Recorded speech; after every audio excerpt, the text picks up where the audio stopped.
Si eres doctor y has estado pensando en abrir tu consultorio, excelente, qué bueno que tienes sangre de emprendedor. Pero sin duda esto es bastante difícil, hay muchos retos que resolver antes de abrir un consultorio. Uno de ellos es el tema económico, por supuesto, tienes que invertir en la remodelación del local o de lo que rentes para tener un consultorio muy bonito y atender a tus pacientes. El otro tema importante es tener dinero para pagar la nómina, porque seguramente requerirás alguna recepcionista, alguna enfermera o cualquier otro tipo de ayudantía médica. Y esto te genera un gasto mes tras mes pagar nómina mientras tu consultorio es rentable. Pero sin duda una parte importante que tú debes de conocer mucho antes de abrir tu consultorio y que no te cause un desgaste económico, sino más que nada una lectura de normas es leer las leyes que debes de saber si quieres abrir tu consultorio médico, y de eso trata este video.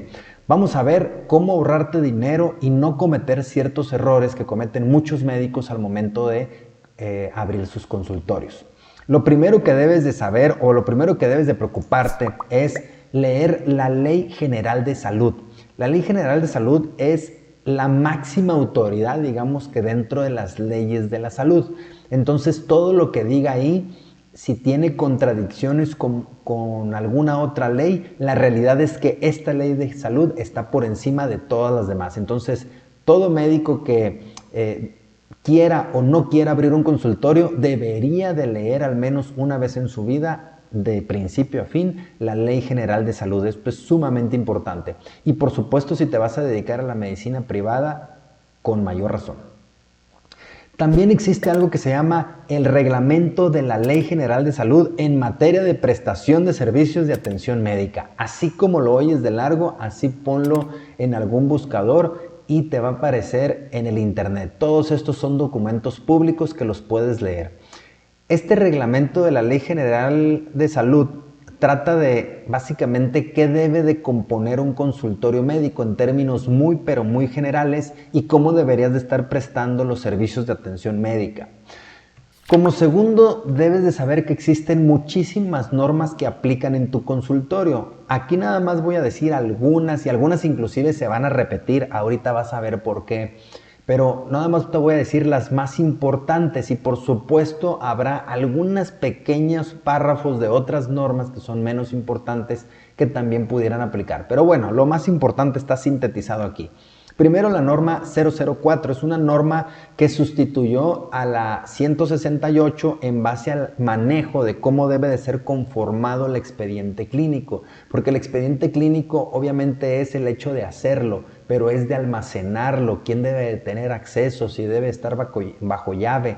Todo esto te lo dice esta norma y es muy importante que la leas.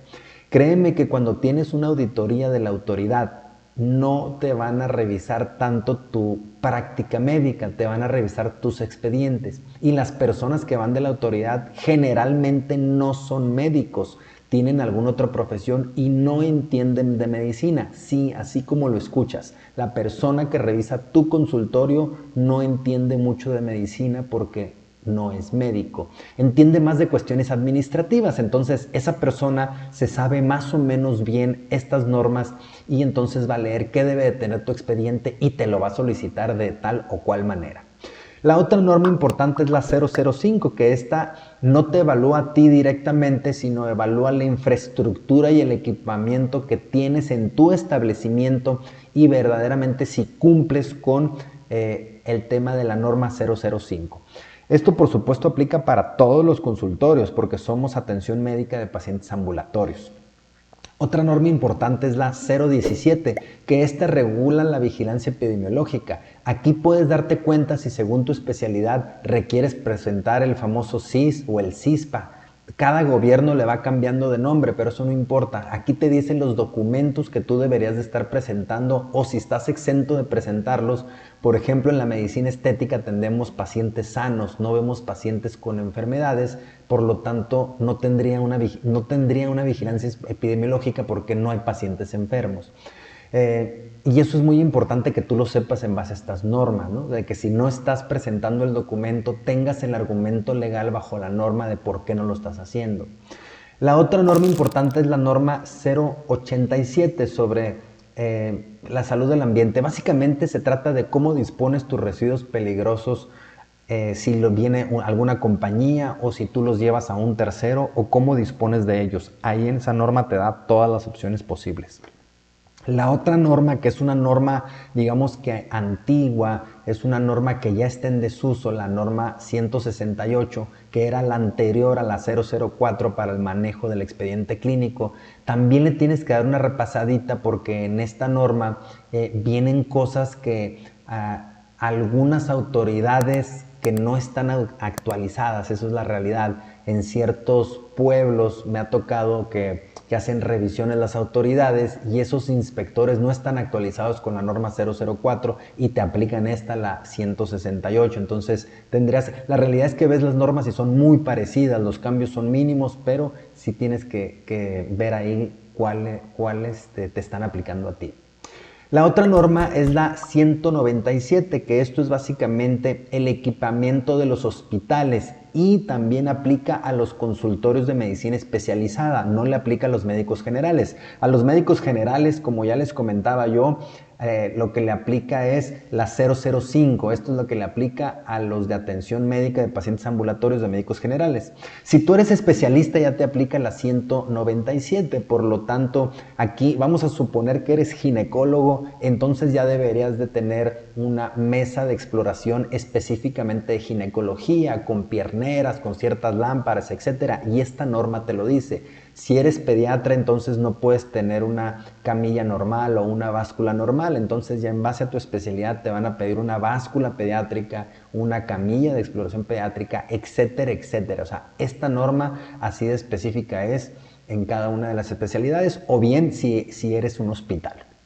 La otra norma importante es la 024, que esta complementa a la 004, pero específicamente te hace mención de lo que debe de llevar tu expediente clínico, pero electrónico. Si tú manejas en un expediente en papel a mano, esta norma no te aplica, no te preocupes.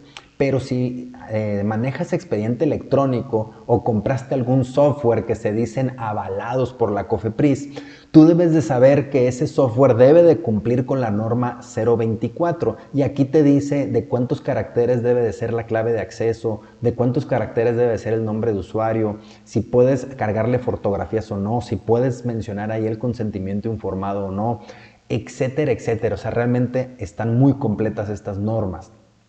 Si estás desarrollando un software, como por ejemplo en la empresa donde yo trabajo, que desarrollamos un software, ese software tiene que estar apegado a la norma 024 y además tiene que ser con bases de datos compatibles con el sector salud para poder compartir información de los pacientes.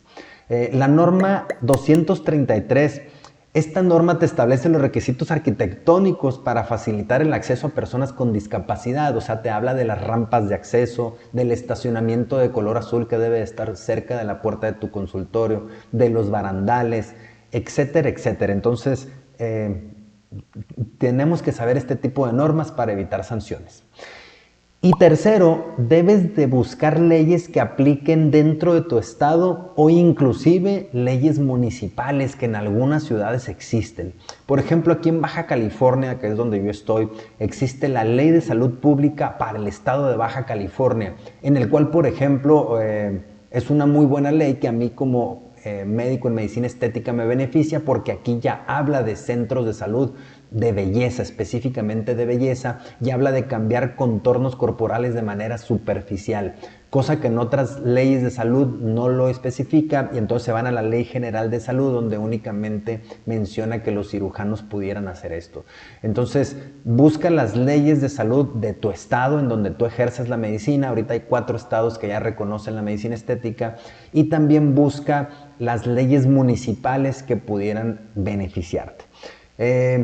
Por mi parte será todo. Espero esto te haya servido para que no cometas errores al momento de abrir tu consultorio y si requieres alguna asesoría, no dudes en contactarme, ahí están mis datos y con gusto te damos toda la asesoría que requieras. Recuerda que en Moldearte tenemos la experiencia de ya haber abierto más de 15 consultorios y operarlos de manera eficiente. Muchas gracias, que tengas excelente día.